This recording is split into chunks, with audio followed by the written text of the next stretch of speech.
Hi friends, എല്ലാവർക്കും health glow and ടേസ്റ്റിലേക്ക് വീണ്ടും സ്വാഗതം. ഞാൻ ജീസ ജോർജ്. ഇന്നേ വന്നിരിക്കുന്നത് കുഞ്ഞുങ്ങൾക്ക് മെഡിസിൻ കൊടുക്കുമ്പോൾ നമ്മൾ ബേസിക് ആയിട്ട് ശ്രദ്ധിക്കേണ്ട കുറേ കാര്യങ്ങളുണ്ട്, അത് പറയാം. അതുപോലെ തന്നെ ചില കുഞ്ഞുങ്ങൾക്ക് മരുന്ന് കഴിക്കാൻ തീരെ താല്പര്യം ഉണ്ടാവത്തില്ല. അപ്പോൾ അവർക്ക് മരുന്ന് നമുക്ക് എഫക്റ്റീവായിട്ട് എങ്ങനെ കൊടുക്കാം നോക്കാം. അതുപോലെ ഡ്രോപ്പ്, സിറപ്പ്, അതുപോലെ ടാബ്ലറ്റ്, ഇതെല്ലാം കുഞ്ഞുങ്ങൾക്ക് കൊടുക്കുമ്പോൾ നമ്മൾ പ്രത്യേകം ഓരോ കാര്യങ്ങൾ ശ്രദ്ധിക്കണം. അതുപോലെ തന്നെയാണ് ആൻറ്റിബയോട്ടിക്സിൻ്റെ യൂസും. പിന്നെ ചില കുഞ്ഞുങ്ങളും മെഡിസിൻ കഴിച്ച് കഴിഞ്ഞാൽ പെട്ടെന്ന് അത് വോമിറ്റ് ചെയ്ത് കളയും. അപ്പോൾ അങ്ങനെയുള്ള സമയത്ത് നമുക്ക് എന്തൊക്കെ കാര്യങ്ങൾ ചെയ്യാം, ഇങ്ങനെയുള്ള കുറേ കാര്യങ്ങളെക്കുറിച്ചാണ് ഇന്നത്തെ വീഡിയോയിൽ ഞാൻ പറയാം. അപ്പോൾ നമുക്ക് നേരെ വീഡിയോയിലേക്ക് പോകാം. അതിന് ആരെങ്കിലും ആദ്യമായിട്ടാണ് ഈ ചാനൽ കാണുന്നതെങ്കിൽ, അല്ലെങ്കിൽ ഇതൊരു സബ്സ്ക്രൈബ് ചെയ്തിട്ടില്ലെങ്കിൽ പ്ലീസ് ഡു സബ്സ്ക്രൈബ്. ആദ്യം തന്നെ മെഡിസിൻ കൊടുക്കുമ്പോൾ ശ്രദ്ധിക്കേണ്ട പൊതുവായിട്ടുള്ള കാര്യങ്ങൾ ആദ്യം പറയാം കേട്ടോ. ആദ്യം തന്നെ സോപ്പ് ആൻഡ് വാട്ടർ ഉപയോഗിച്ച് നമ്മൾ കൈ നന്നായിട്ട് വാഷ് ചെയ്യുക. സാനിറ്റൈസർ ഉപയോഗിക്കുന്നതിലും നല്ലത് ഇതാണ്. അത് കഴിഞ്ഞ് കുഞ്ഞുങ്ങൾക്ക് പ്രിസ്ക്രൈബ് ചെയ്ത മെഡിസിൻ, അതായത് കുഞ്ഞുങ്ങളുടെ മെഡിസിൻ മാത്രം അവർക്ക് കൊടുക്കുക. ഇപ്പം ആദ്യത്തെ ഒരു കുഞ്ഞിന് അസുഖം വന്നിട്ടുണ്ടായിരുന്നു, അപ്പം ആ മെഡിസിൻ കുറച്ച് ബാക്കിയുണ്ട്. അപ്പോൾ അപ്പോഴാണ് ഈ ഒരു കൊച്ചിന് അസുഖം വന്നത്. അപ്പോൾ സെയിം മെഡിസിൻ ഇവിടെ കൊടുക്കരുത്. കാരണം മിക്കവാറും മെഡിസിൻസൊക്കെ കുഞ്ഞുങ്ങളുടെ ഏജ്, അവരുടെ വെയിറ്റ് ഒക്കെ അനുസരിച്ചായിരിക്കും ഇത് പ്രിസ്ക്രൈബ് ചെയ്യുക കേട്ടോ.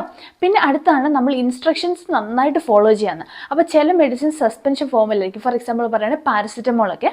അപ്പോൾ അതിൽ എഴുതിയിട്ടുണ്ട് ഷേക്ക് വെൽ ബിഫോർ യൂസ്. അങ്ങനെ ആകുമ്പോൾ നമ്മളത് നന്നായിട്ട് ഷേക്ക് ചെയ്തിട്ട് വേണം യൂസ് ചെയ്യാൻ. അത് കഴിഞ്ഞ് മെഷറിംഗ് കപ്പിൽ പ്രോപ്പറായിട്ട് നമ്മൾ മെഷർ ചെയ്തിട്ട് കുഞ്ഞിന് കൊടുക്കാം. അതിനുശേഷം ആ ഒരു മെഷറിംഗ് കപ്പ് നമ്മൾ നെക്സ്റ്റ് ടൈം ഉപയോഗിക്കുന്നതിന് മുമ്പായിട്ട് കഴുകി ഉണക്കിയിട്ട് വേണം നമ്മളത് കൊടുക്കാൻ. അതുപോലെ തന്നെ നമ്മൾ ആ ഒരു സിറപ്പ് ഇങ്ങനെ ഒഴിച്ച് കഴിഞ്ഞിട്ട് ബാക്കി ഉള്ളതൊക്കെ ഒന്ന് വൃത്തിയുള്ള ഒരു കോട്ടൺ തുണി കൊണ്ട് അല്ലെങ്കിൽ ടിഷ്യൂ കൊണ്ട് വൈപ്പ് ചെയ്തിട്ട് അടച്ചു വെക്കണം കേട്ടോ. അല്ലെങ്കിൽ നമുക്ക് ഇങ്ങനെ ശ്രദ്ധിച്ചാൽ മനസ്സിലാവും, നമ്മളിങ്ങനെ നെക്സ്റ്റ് ടൈം നമ്മൾ യൂസ് ചെയ്യുമ്പോൾ അവിടെ ഒരു ക്രിസ്റ്റൽ പോലത്തെ ഒരു ഇത് വന്നിട്ടുണ്ടാവും.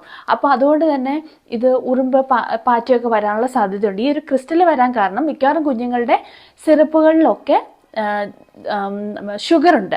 അപ്പോൾ അതുകൊണ്ടാണ് ആ ഒരു ക്രിസ്റ്റൽ ഇങ്ങനെ ഫോം ആവുന്നത് കേട്ടോ.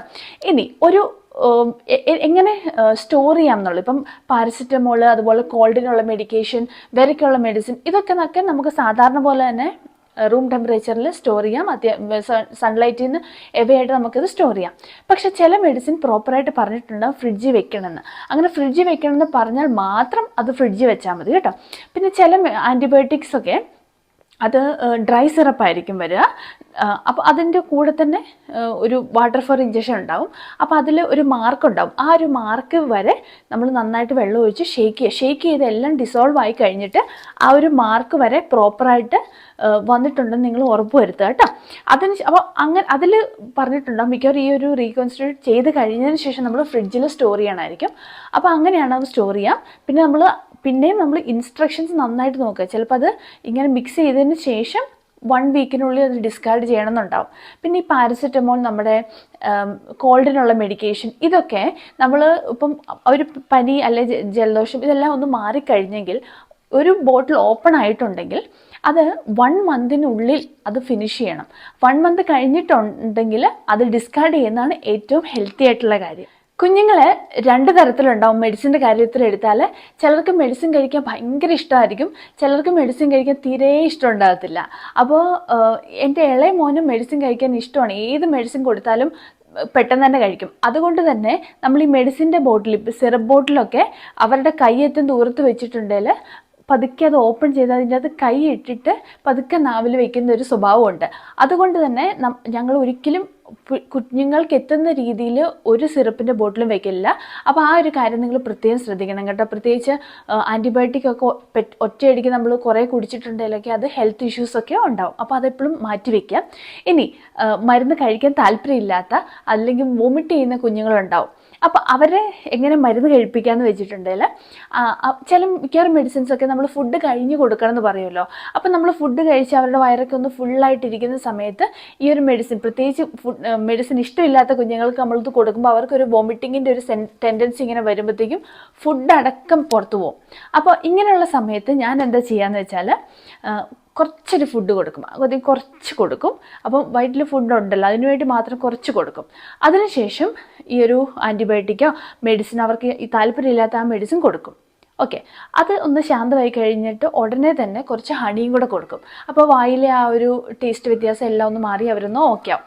ആ സമയത്ത് വോമിറ്റിംഗ് നമുക്ക് ഒരു 99% എനിക്ക് കുറയ്ക്കാൻ പറ്റി. ഞാൻ ഈ ഒരു 2 സ്റ്റെപ്പ് ആഡ് ചെയ്തപ്പോൾ ആദ്യം കുറച്ച് ഫുഡ് കൊടുത്തു, പിന്നെ മെഡിസിൻ കൊടുത്തു കഴിഞ്ഞിട്ട് ഹണി കൊടുത്തു, പിന്നെ ഒരു 10 മിനിറ്റ്സ് ബ്രേക്ക് ഇടാം. അത് കഴിഞ്ഞിട്ട് ബാക്കി ഫുഡും കൂടെ കൊടുക്കുവാണെങ്കിൽ നമുക്ക് എഫക്റ്റീവായിട്ട് കൊടുക്കാം. പക്ഷേ ചില കുഞ്ഞുങ്ങൾ നമ്മൾ എന്തൊക്കെ ചെയ്തിട്ടും അവർക്ക് ഈ ഒരു വോമിറ്റിംഗ് അങ്ങ് വന്നു പോകും. അപ്പോൾ അങ്ങനെയാണെങ്കിൽ എത്രമാത്രം വോമിറ്റ് ചെയ്തു എന്നുള്ളത് നോക്കുക. അപ്പം കംപ്ലീറ്റ് ആയിട്ട് മെഡിസിൻ പോയി അങ്ങനെ നമുക്ക് തോന്നുന്നുണ്ടെങ്കിൽ ഈ ഒരു വോമിറ്റിംഗ് നടന്നത് മെഡിസിൻ കൊടുത്ത് വിത്തിൻ 30 മിനിറ്റ്സ് ആണ് വോമിറ്റ് ചെയ്തതെങ്കിൽ നമുക്ക് ഒരു ഡോസും കൂടെ കൊടുക്കാം. ഫോർ എക്സാമ്പിൾ പാരസെറ്റമോൾ 5 ml ആണ് പ്രിസ്ക്രൈബ് ചെയ്തത്, നമ്മളിപ്പം കൊടുത്തു, 5 മിനിറ്റ്സ് കഴിഞ്ഞപ്പോൾ കുഞ്ഞ് വോമിറ്റ് ചെയ്തു. അപ്പോൾ അങ്ങനെയുള്ള കേസിൽ നമുക്ക് പാരസെറ്റമോളിൻ്റെ 5 ml ഒന്നും കൂടെ കൊടുക്കാം. പക്ഷേ ചില കുഞ്ഞുങ്ങൾ അത്ര വോമിറ്റ് ചെയ്തില്ല, കുറച്ചൊക്കെ പോയിട്ടുണ്ടാവുള്ളൂ. അപ്പോൾ അങ്ങനെയാണ് മെഡിസിൻ ഉള്ളിൽ തന്നെ ഉണ്ടെന്ന് നിങ്ങൾക്ക് ഉറപ്പാണെങ്കിൽ പിന്നെ ഡോസ് റിപ്പീറ്റ് ചെയ്യേണ്ട കാര്യമില്ല കേട്ടോ. അതുപോലെ മരുന്ന് കഴിക്കാൻ തീരെ താല്പര്യമില്ലാത്ത കുഞ്ഞുങ്ങൾക്ക് ഈ ഒരു മെഡിസിൻ അവരറിയാതെ ഉള്ളിൽ ചെല്ലാൻ എളുപ്പമാർഗ്ഗമായിട്ട് ഫുഡിൽ മിക്സ് ചെയ്ത് കൊടുക്കാമെന്നുണ്ട്. അപ്പോൾ അങ്ങനെയുള്ളപ്പോൾ നമ്മളൊന്ന് ഫാർമസിസ്റ്റിനോട് അല്ലെങ്കിൽ ഡോക്ടറോട് ചോദിക്കുക ഈ ഒരു മെഡിസിൻ ഇന്ന ഫുഡിൽ മിക്സ് ചെയ്യാവുന്നു. കാരണം എല്ലാ ഫുഡും ഈ ഒരു മെഡിസിൻ്റെ കൂടെ പോകത്തില്ല. കാരണം ഫുഡ് ഡ്രഗ് ഇൻട്രാക്ഷൻസ് ഉണ്ട്. അപ്പോൾ നമുക്ക് ഡെയിലി അങ്ങനത്തെ കേസസ് കാണുന്നതാണ്. അപ്പോൾ അതുകൊണ്ട് നിങ്ങളത് പ്രത്യേകം ശ്രദ്ധിക്കണം കേട്ടോ.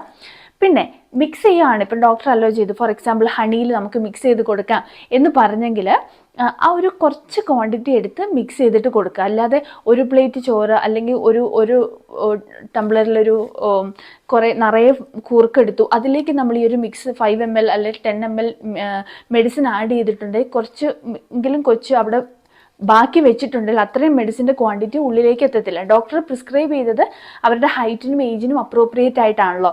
അപ്പോൾ ആ ഒരു ക്വാണ്ടിറ്റിയിൽ മെഡിസിൻ എത്തിയാൽ മാത്രമേ നമുക്ക് കറക്റ്റായിട്ടുള്ള എഫക്റ്റ് കിട്ടത്തുള്ളൂ. അപ്പം മിക്സ് ചെയ്യുന്ന ക്വാണ്ടിറ്റി ഒന്ന് ശ്രദ്ധിക്കുക. ഇനി ആൻറ്റിബയോട്ടിക് കൊടുക്കുമ്പോൾ ശ്രദ്ധിക്കേണ്ട കാര്യം എന്തൊക്കെയാണെന്ന് നോക്കാം കേട്ടോ. മിക്കവാറും ഡോക്ടേഴ്സ് ആൻറ്റിബയോട്ടിക് ഒരു സിംറ്റം തുടങ്ങി, ഫോർ എക്സാമ്പിൾ ഒരു പനിയൊക്കെ തുടങ്ങി ആദ്യത്തെ 3 ദിവസം അവർ ആൻറ്റിബയോട്ടിക് പ്രിസ്ക്രൈബ് ചെയ്യത്തില്ല സാധാരണ. ഇപ്പം നിങ്ങളുടെ ഡോക്ടർ പനിയാന്ന് പറഞ്ഞ് ചെന്നു ഉടനെ ആൻറ്റിബയോട്ടിക് പ്രിസ്ക്രൈബ് ചെയ്യുന്നുണ്ട് എങ്കിൽ ആ ഒരു ഡോക്ടറെ മാറ്റി വേറൊരു ഡോക്ടറെ കാണിക്കേണ്ട സമയമായി എന്നാണ് അർത്ഥം കേട്ടോ. അപ്പോൾ യൂഷ്വലി അത്ര എമർജൻസി ഇല്ല, ഫസ്റ്റ് 3 ഡേയ്സിന് അവർ ആൻറ്റിബയോട്ടിക് പ്രിസ്ക്രൈബ് ചെയ്യത്തില്ല. അപ്പം നിങ്ങളുടെ കുഞ്ഞിന് ഏറ്റവും അത്യാവശ്യമാണ് എന്ന് പറയുമ്പോൾ മാത്രമാണ് ഡോക്ടേഴ്സ് പ്രിസ്ക്രൈബ് ചെയ്യുക. അതുകൊണ്ട് നിങ്ങൾക്കത് 100% വിശ്വസിച്ച് ആ കറക്റ്റ് ഡോസ് കൊടുക്കുക എന്നുള്ളതാണ്. ഇല്ലെങ്കിൽ ആൻറ്റിബയോട്ടിക് റെസിസ്റ്റൻസ് എന്നുള്ള ഒരു ഇത് വരും. അതായത് ഇപ്പം കൊടുക്കുന്ന ഈ മെഡിസിൻ പ്രോപ്പറായിട്ട് കൊടുത്തില്ലെങ്കിൽ നെക്സ്റ്റ് ടൈം ഒരു അസുഖം വരുമ്പോൾ കുഞ്ഞിന് സെയിം ആൻറ്റിബയോട്ടിക് കൊടുത്തിട്ടുണ്ട്, അത് എഫക്റ്റ് ഉണ്ടാവത്തില്ല. ആ സമയത്ത് നമുക്ക് കുറച്ചും കൂടെ കൂടി ആൻറ്റിബയോട്ടിക്കിലേക്ക് പോകേണ്ടി വരും. ആ ഒരു ഇതാണ് കേട്ടോ. അപ്പോൾ നമ്മൾ ആൻറ്റിബയോട്ടിക്കിൻ്റെ കാര്യത്തിൽ നമ്മൾ പ്രത്യേകം ശ്രദ്ധിക്കണം. ആൻറ്റിബയോട്ടിക് പൊതുവേ കുഞ്ഞുങ്ങൾക്ക് 2 ഡോസേജ് ഫോമിലുണ്ടാവും. ഒന്ന് ഡിസ്പേഴ്സിബിൾ ടാബ്ലറ്റ്, അതായത് വെള്ളത്തിൽ അലിപ്പിച്ച് കഴിക്കേണ്ട ഗുളികയായിട്ട്, ഇല്ലെങ്കിൽ ഞാൻ നേരത്തെ പറഞ്ഞ പോലെ ഡ്രൈ സിറപ്പായിട്ട് അവൈലബിൾ ആണ്. അപ്പോൾ അങ്ങനെയാണെങ്കിൽ ആ ഒരു ഡ്രൈ സിറപ്പാണ് പ്രോപ്പറായിട്ട് മിക്സിങ് നിങ്ങൾ നന്നായിട്ട് ശ്രദ്ധിക്കണം കേട്ടോ. പിന്നെ ഇൻസ്ട്രക്ഷൻ അനുസരിച്ച് ഫ്രിഡ്ജിൽ വെക്കാതിരിക്കുകയൊക്കെ നമ്മൾ പ്രത്യേകം ചെയ്യാം. ഡിസ്പോസിബിൾ ടാബ്ലറ്റ് ആണെങ്കിൽ നമ്മൾ സ്പൂണിൽ ഒരു പാത്രത്തിൽ എടുത്ത് ഇത് മിക്സ് ചെയ്ത് കഴിഞ്ഞാൽ കംപ്ലീറ്റ് ആയിട്ട് കുഞ്ഞിൻ്റെ ഉള്ളിൽ പോകുന്നുണ്ടെന്ന് നമ്മൾ ഉറപ്പുവരുത്തേണ്ടതാണ്. അതുപോലെ ആൻറ്റിബയോട്ടിക് കഴിക്കുമ്പോൾ നമ്മൾ ഡോക്ടർ പറഞ്ഞ പോലെ പ്രോപ്പറായിട്ട് നോക്കുക. അവർ പറഞ്ഞിട്ടുണ്ടാകും, ഫോർ എക്സാമ്പിൾ ഇപ്പോൾ ഒരു 30 ml ഒരു ബോട്ടിലാണ് നമ്മൾ ഒരു ആൻറ്റിബയോട്ടിക്കിൻ്റെ എങ്കിൽ അത് ഇപ്പം ഡോക്ടർ പ്രിസ്ക്രൈബ് 5 ml രാവിലെ 5 ml നൈറ്റ്, അങ്ങനെ 3 ഡേയ്സിനാണെങ്കിൽ ആ ഒരു 30 ml സഫീഷ്യൻ്റാണ്. പക്ഷേ 5 ഡേയ്സിനാണ് ആൻറ്റിബയോട്ടിക് പ്രിസ്ക്രൈബ് ചെയ്തത്. 5 ml രാവിലെ 5 ml നൈറ്റ് വെച്ച് 5 ഡേയ്സ് ആകുമ്പോൾ 50 ml വേണം. അങ്ങനെയുള്ള കേസിൽ നമ്മൾ 2 ആൻറ്റിബയോട്ടിക്കിൻ്റെ ബോട്ടിൽ മേടിക്കണം. ഇപ്പോൾ ഒരു ബോട്ടിൽ കഴിഞ്ഞപ്പോഴത്തേക്കും കുഞ്ഞ് ബെറ്റർ ആയെന്ന് വിചാരിച്ചത് സ്റ്റോപ്പ് ചെയ്യല്ലോ കേട്ടോ.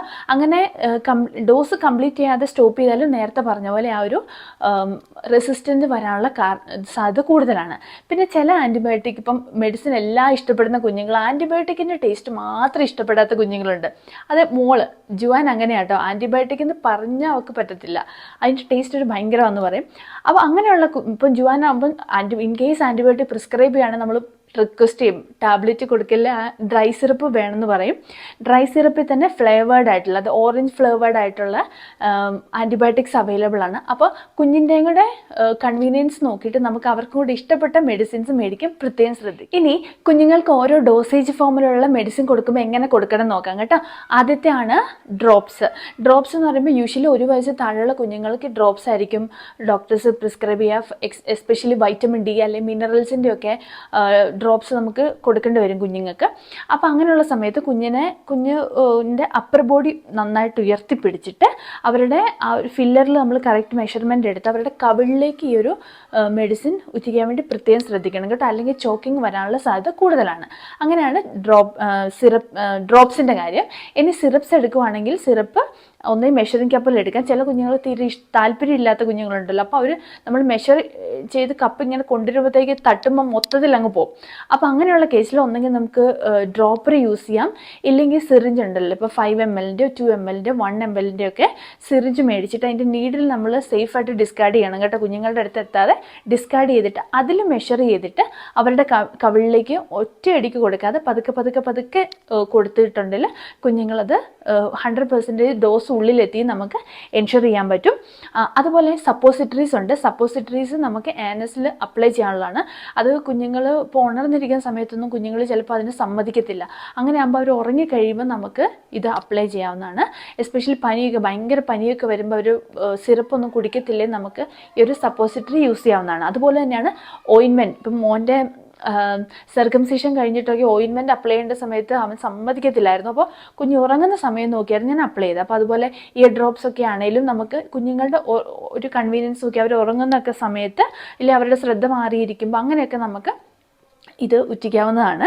ഇനിയാണ് ടാബ്ലറ്റ്. ഇപ്പം നമ്മൾ PHSCയിലൊക്കെ പോകുമ്പോൾ നമ്മൾ വാക്സിനേഷനൊക്കെ പോകുമ്പോൾ അവർ നമുക്ക് സിറപ്പ് തരും, ഇല്ലേ ചിലപ്പം ടാബ്ലറ്റ് ആയിരിക്കും തരാം. അപ്പോൾ ടാബ്ലറ്റ് കുഞ്ഞുങ്ങൾക്ക് ഒരു കാരണവശാലും അങ്ങനെ കൊടുക്കല്ല.